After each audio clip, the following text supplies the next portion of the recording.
Economia no programa Encontro Marcado, o economista professor Paulo André de Oliveira. Alô, Paulo. Oi, Márcio, tudo bem? Paulo, nós tivemos a diminuição da taxa Selic, mas a preocupação do governo também, eu acho que talvez uma das principais, é aumentar a arrecadação. Qual é a mágica, Paulo? Como isso é possível?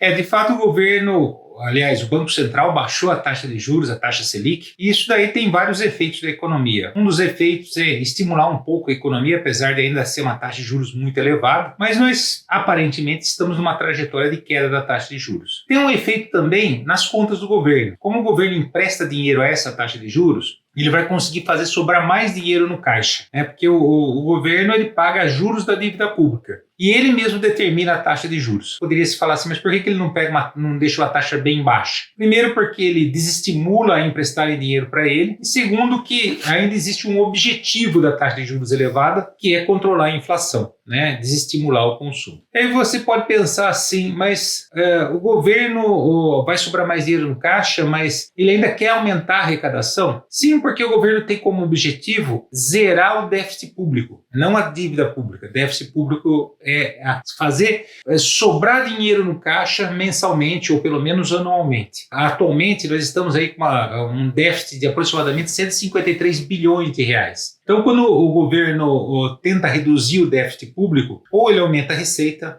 ou ele diminui a despesa. Diminuir as despesas é algo realmente complicado. Muita gente pode pensar que demitir funcionário público, coisas desse tipo. Mas, na verdade, o governo não tem tanta autonomia para fazer essas coisas e ele precisa do serviço público. O que ele precisaria, né, e essa é uma meta dos governos, não somente do governo federal, mas também do governo aqui do estado de São Paulo, é aumentar a eficiência do serviço público. Quando você aumenta a eficiência do serviço público, ou seja, você consegue fazer mais serviço público com menos recurso, a unidade de serviço público fica mais barata.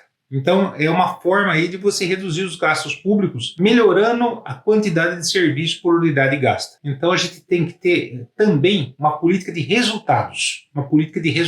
Né? Nós temos que aplicar o dinheiro público e medir os resultados. É assim que é a forma mais moderna de se fazer. Então, o governo tem essa opção, ele tem feito isso daí ao longo dos anos, mas sempre tem os entraves políticos, mas existe isso daí como meta, tanto no governo federal como no governo estadual. A reforma tributária, por exemplo, muita gente acha que isso daí vai diminuir os gastos públicos ou diminuir a tributação. Não vejo isso no curto prazo, porque vai mudar a forma de se cobrar os impostos, não vai diminuir a carga tributária como um todo. Talvez ela fique mais justa e deixe a nossa economia mais eficiente.